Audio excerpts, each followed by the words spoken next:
It's a beautiful new Saturday, and this is Memory Ninja Girl. Welcome, guys. So, on today's episode, we're talking about something very interesting. Okay, my name is Helen. I almost forgot that. I don't know why I'm forgetting my name, but you know, sometimes I just assume you would know. But in case you don't know, my name is Helen, and on today's episode of Memory Ninja Girl, I have with me someone who I like. Sometimes, should I say I like you? Okay, a bit. So you don't have a choice. All right, moving on.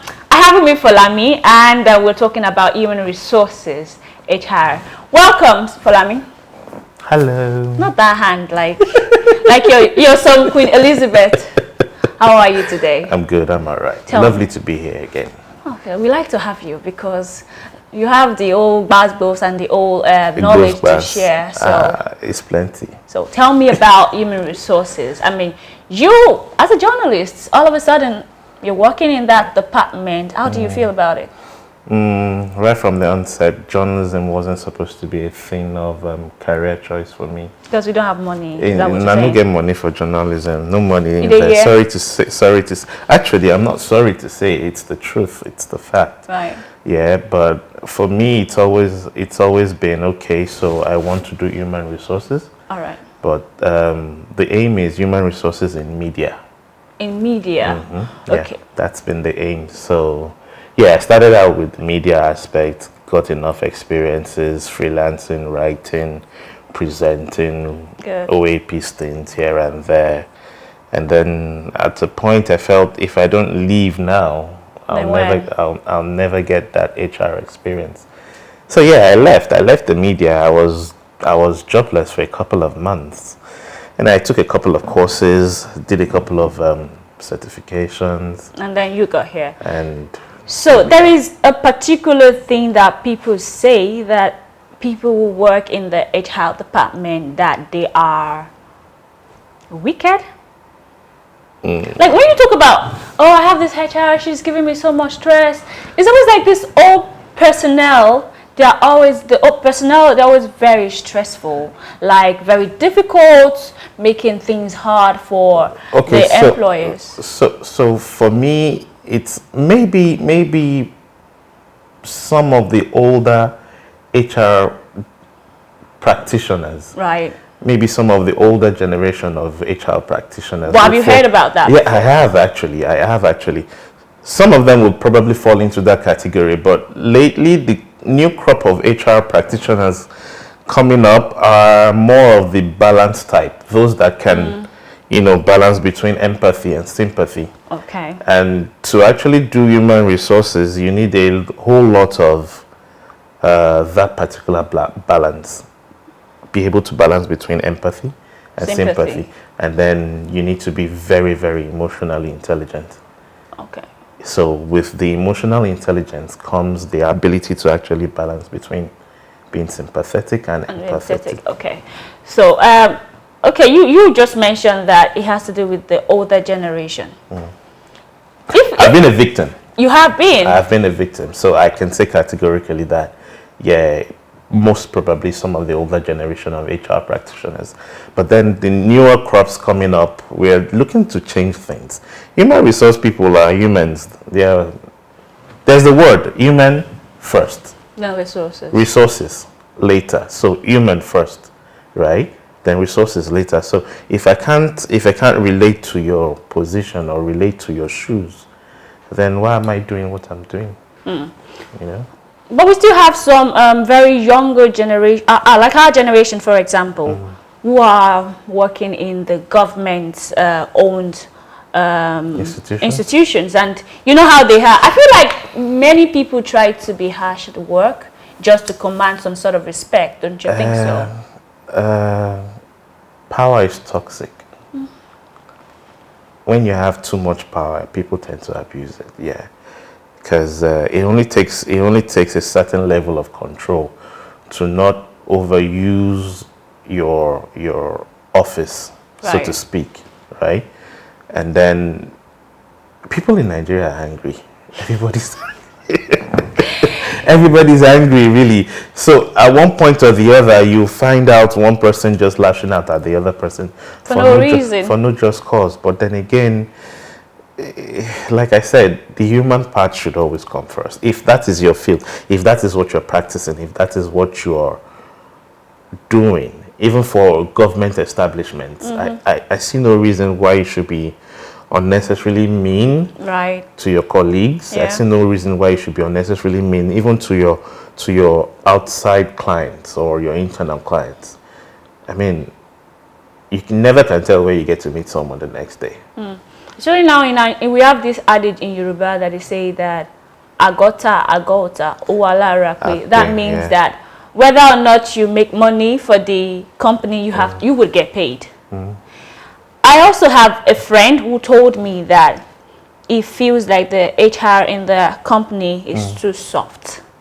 Like he said, but if you're working, you can't be so soft, you can't be so intimidated by the people. Easily being intimidated. What does that actually even That was mean? what he said. And I was like, okay, what then do you want? Because I've heard of friends who said that this person is so mean, and now you're complaining that this person is too soft. Okay. How do you balance that softness and that meanness? I mean, where did that come?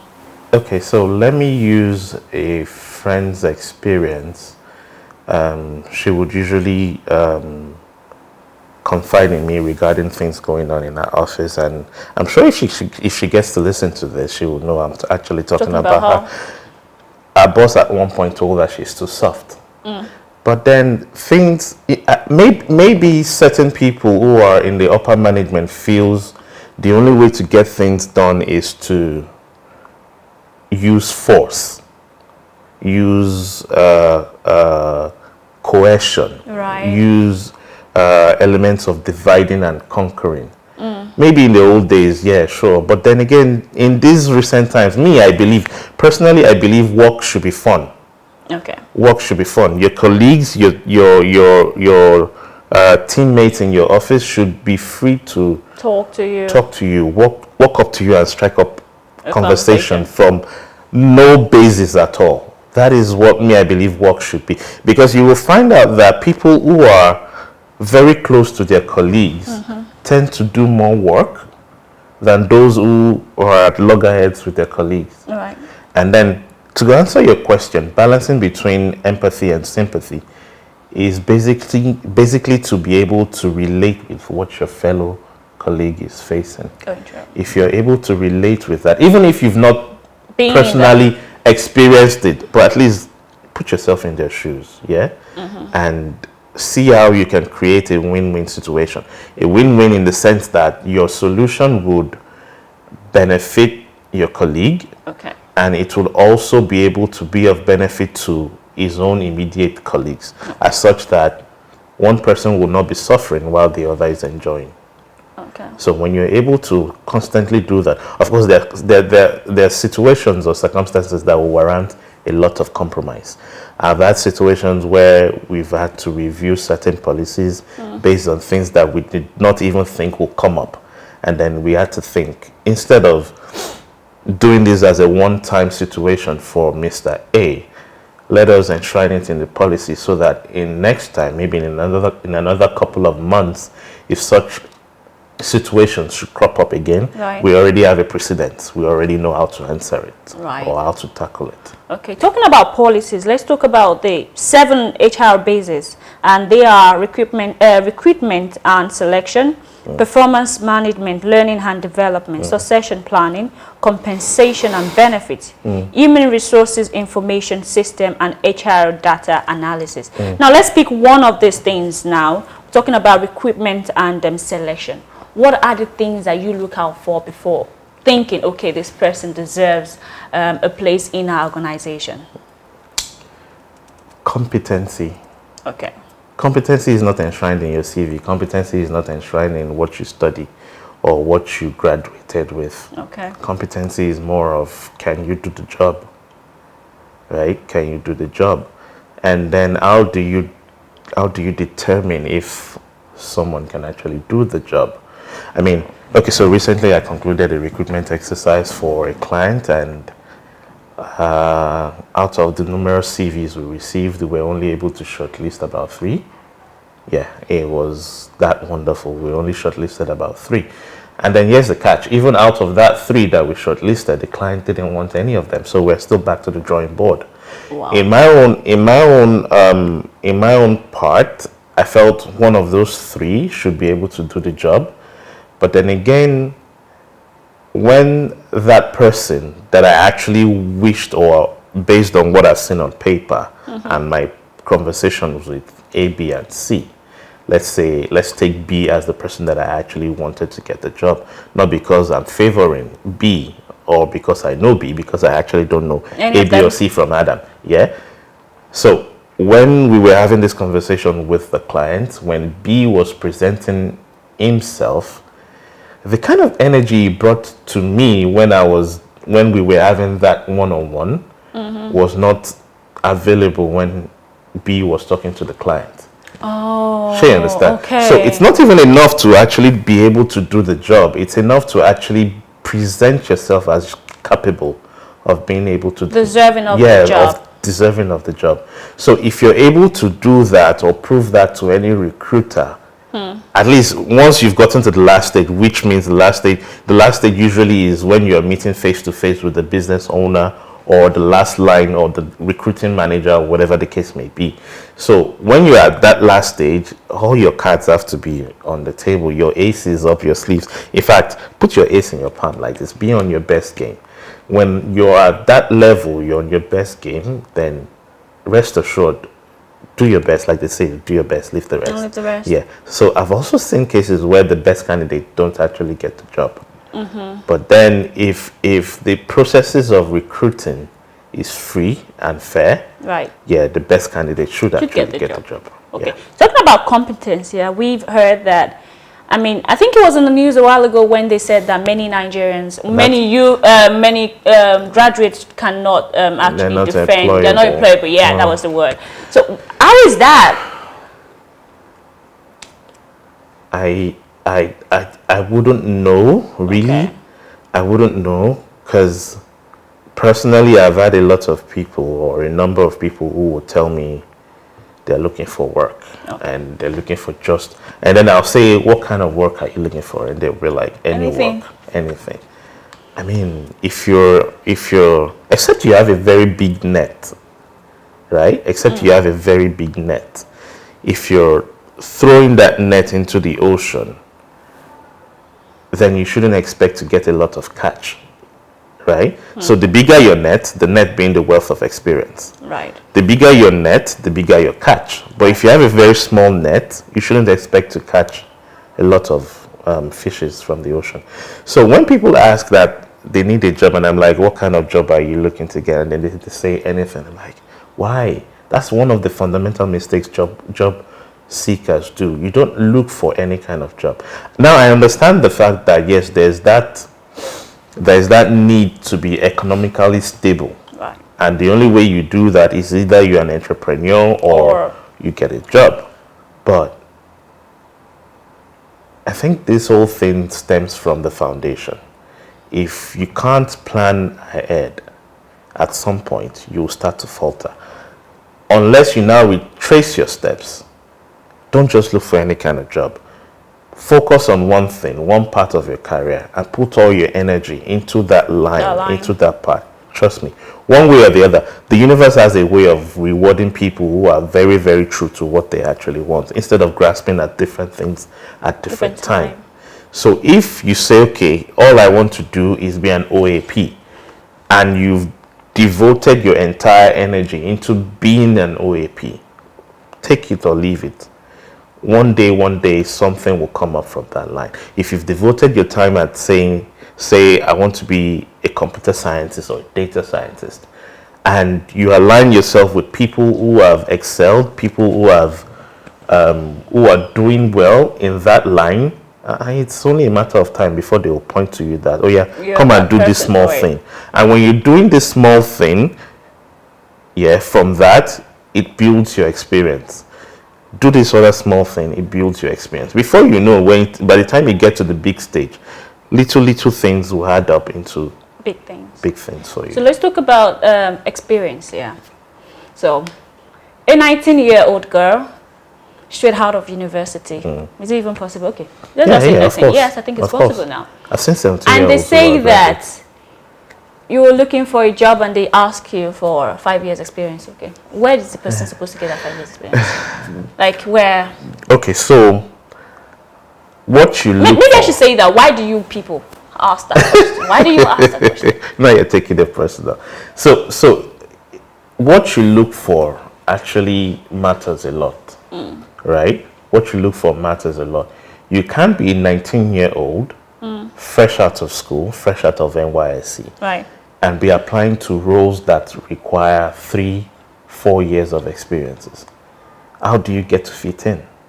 So you shouldn't even be doing that. What if the credentials are good? Credentials? Yeah, what if the No, credentials credentials is not enough.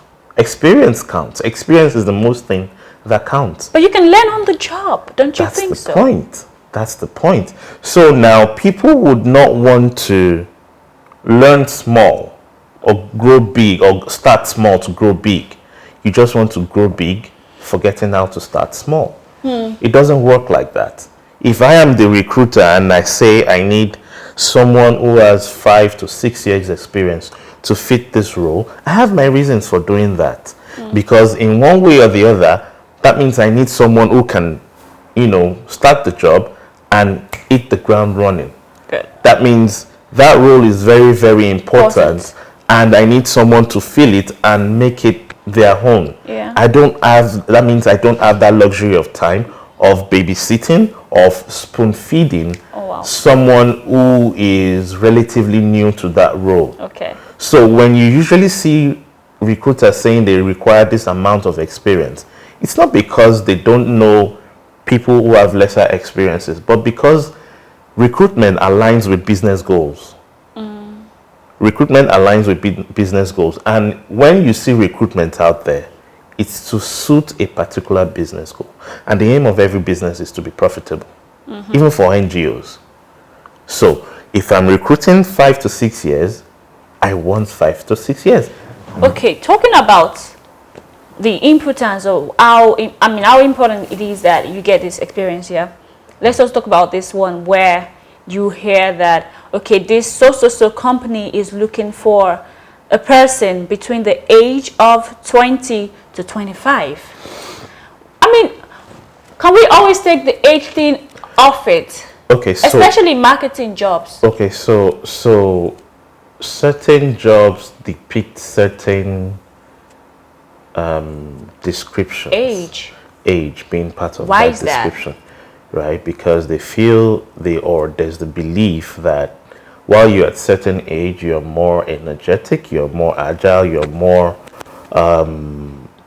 what's the word I'm looking for now? You're more dynamic.